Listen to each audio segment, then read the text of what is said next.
Setidaknya ada 3 cara Allah menyelesaikan perkara di antara kita. Pertama, perkaranya Allah permudah. Yang kedua, kitanya Allah perkuat. Yang ketiga, bisa jadi keduanya. Kitanya diperteguhkan Allah dan masalahnya diangkat atau dipermudah.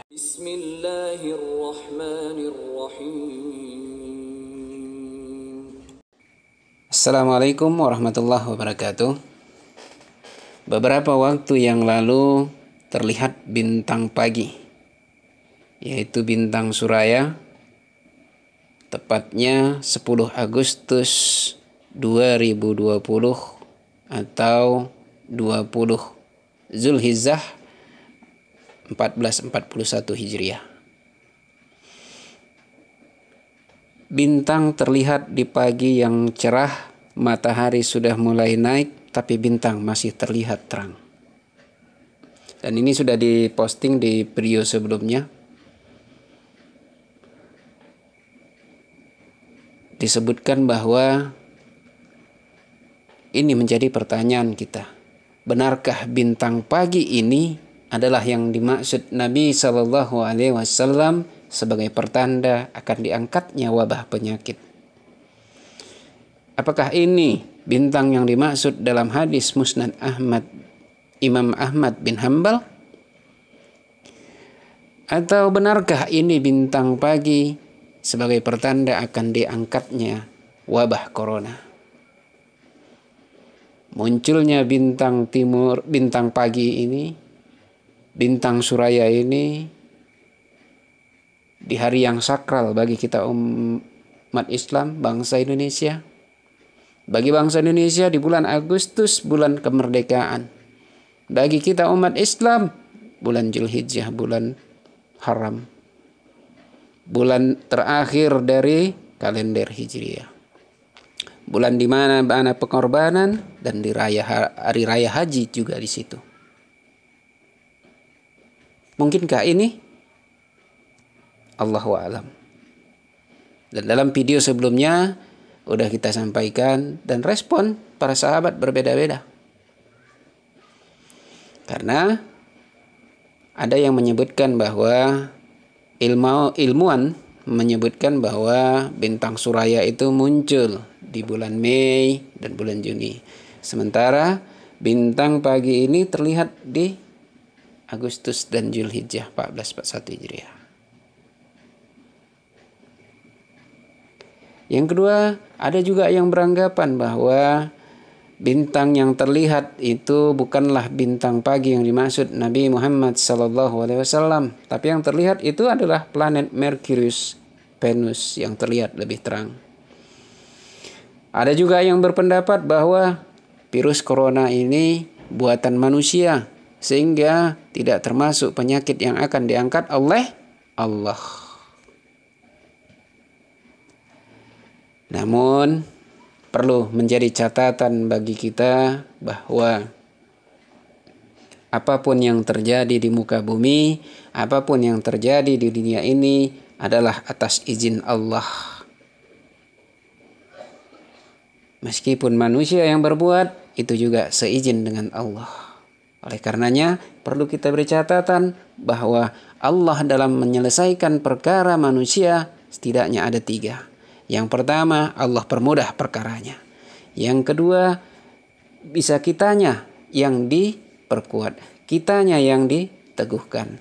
Atau ketiga, bisanya manusianya diteguhkan dan masalahnya diangkat ataupun dipermudah.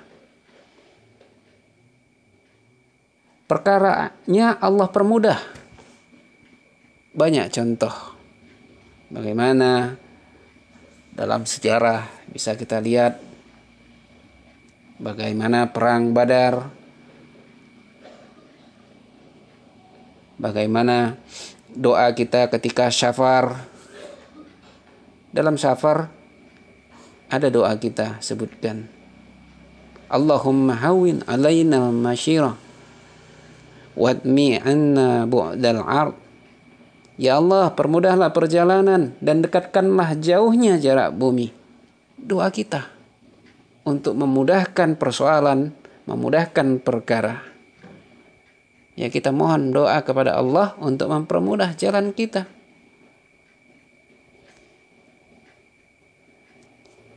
Yang kedua, kitanya yang dikuatkan oleh Allah. Disebutkan dalam surat Al-An'am ayat ke-6. Apakah mereka tidak memperhatikan berapa banyak generasi yang telah kami binasakan sebelum mereka? Padahal generasi tersebut telah kami teguhkan kedudukan mereka di muka bumi, yaitu keteguhan yang belum pernah kami berikan kepadamu. Surat Al-An'am. Bisanya kita yang diteguhkan. Atau bisa jadi keduanya. Manusianya diteguhkan, masalahnya diangkat atau dipermudah. Contoh, kita bisa lihat sejarah Nabi Ayub, bagaimana Allah memberikan keteguhan hati, ketabahan kepada beliau, kesabaran, dan penyakitnya juga Allah angkat. Begitu juga dalam perang-perangan dalam masa awal dakwah Islam, bagaimana Allah berikan keteguhan hati di para pejuang-pejuang Islam. Dan dalam peperangan Allah berikan kemudahan. Bahkan malaikat turut campur tangan untuk memudahkan perkara pemenangan perang. Jadi ada 3 tadi. Bagaimana Allah memberikan, menyelesaikan permasalahan di antara kita. Lalu bagaimana dengan wabah virus corona ini? Kondisi saat ini serba kontroversi, manusia terbelah.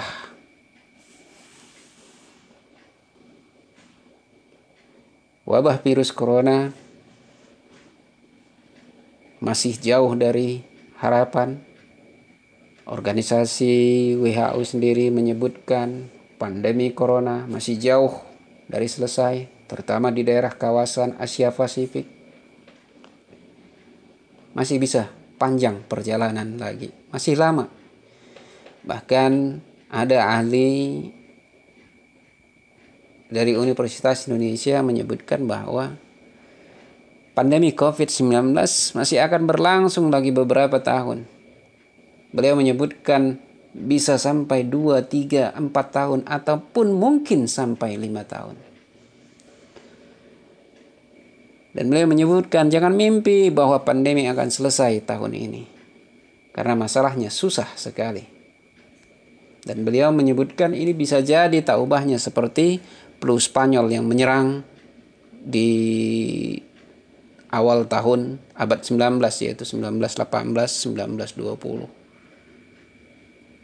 Begitu juga program penyakit menular dari University of Texas menyebutkan, James Cottrell, setidaknya untuk membuat vaksin itu sendiri butuh waktu 12 sampai 18. Itu kan yang realistis untuk membuat vaksin. Tapi optimis. Jadi diperkirakan baru tahun 2021 akhir, tengahan, akhir itu baru bisa terwujud. Namun ternyata di tengah harapan masyarakat dunia yang besar agar segera virus corona ini dapat diselesaikan, dapat dituntaskan, karena dampaknya memang sudah cukup luar biasa. Banyak polemik, fitnah di dalamnya. Tidak hanya berbicara tentang penyakit corona, tapi juga masuk udah politik, ekonomi, sosial, budaya, bahkan dan pendidikan dan lain sebagainya. Hal ini dipertentangkan, menyeruak konspirasi di dalamnya. Namun ternyata ketika bintang Suraya kita tadi sebutkan muncul di tanggal 10, di tanggal 11 secara tiba-tiba Rusia menyatakan bahwa mengumumkan, yaitu Presiden Rusia Vladimir Putin mengumumkan bahwa Rusia telah sukses mengembangkan vaksin COVID-19 pertama di dunia. Jadi vaksinnya ini udah didaftarkan. Dan bahkan disebutkan salah satu putri Presiden Vladimir Putin telah menerima suntikan vaksin, berada dalam keadaan sehat. Dan virus ini diklaim pertama di dunia dan akan siap pekan depan. Dan negara akan mendaftarkan vaksin secara resmi 12 Agustus.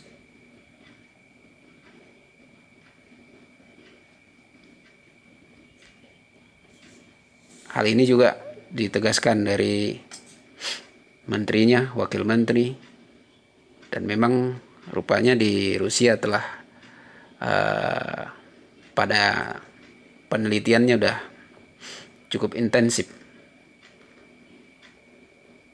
dan melibatkan banyak relawan. Walaupun sebenarnya Badan Kesehatan Dunia WHO udah meminta Rusia untuk mengikuti pedoman yang ditetapkan untuk memproduksi vaksin yang aman dan efektif. Karena sebelumnya WHO telah menyampaikan ada 7 vaksin yang sudah mencapai uji klinis yang ketiga. Ada dari Sinovac, ada dari Wuhan, ada BioNTech dari Oxford yang kerjasama dengan AstraZeneca, ada vaksin dari Moderna, ada dari University of Melbourne, Murdoch Children Research Institute. Ada 7 yang udah. Tapi tiba-tiba dari Rusia muncul. Dan bahkan Presiden Filipina Rodrigo Duterte memuji upaya Rusia mengembangkan vaksin. Dan ia bahkan bersedia berpartisipasi sebagai uji coba pertama vaksin tersebut. Bahkan dia memperkirakan bahwa vaksin dari Moskow nanti diperkirakannya gratis. Makanya dia siap menjadi orang pertama di Filipina untuk sebagai relawan atau orang yang pertama disuntikan virus antivirusnya. Dan kabarnya sore ini juga udah dikirimkan dari berita informasi. Mudah-mudahan melalui pengembangan antivirus corona, antivirus COVID-19 ini bisa menjadi jalan penyebaran virus corona COVID-19 akan diangkat di dunia ini. Insya Allah. Jadi Allah mengangkat penyakit, Allah mengangkat wabah bisa dari tangan-tangan manusia yang Allah berikan kemampuan. Karena memang setiap Allah turunkan penyakit, maka ada obatnya. Sama ketika dalam gelas kejatuhan lalat, di sebelah kirinya ada racun, lalu ketika dibenamkan, maka sayap di sebelah kanannya akan mengeluarkan obat yang untuk menetralisirnya. Itu perumpama, itu yang disebutkan Nabi SAW. Jadi bisa jadi virus corona ini diangkat Allah tidak sekejap mata diangkat, tapi melalui pemberian kekuatan, pemberian pengetahuan kepada manusia untuk berlomba-lomba membuat antivirusnya sehingga akan diangkat. Mudah-mudahan dari munculnya antivirus corona dari vaksin antivirus dari Rusia ini bisa memacu negara-negara lain untuk membuat sendiri vaksinnya. Termasuk dari Indonesia dikabarkan ada vaksin merah putih dan lainnya, sehingga tidak ada terjadi lagi monopoli, sehingga tidak terjadi virus corona ini adalah konspirasi dari orang-orang tertentu yang ingin menangguk keuntungan semata, ingin memanfaatkan kesempatan dalam kesempitan. Mudah-mudahan ini bisa jadi pengangkat. Kita apresiasi dari semua orang yang bekerja keras untuk menciptakan vaksin antivirus ini. Mudah-mudahan ini bisa berjalan dengan baik dan bisa memutus daripada penyebaran kembali penyakit daripada flu akibat corona ini, COVID-19 ini. Mudah-mudahan kita terhindar, mudah-mudahan kita sehat selalu sehingga dapat menjalani kehidupan secara normal kembali. Amin ya rabbal alamin.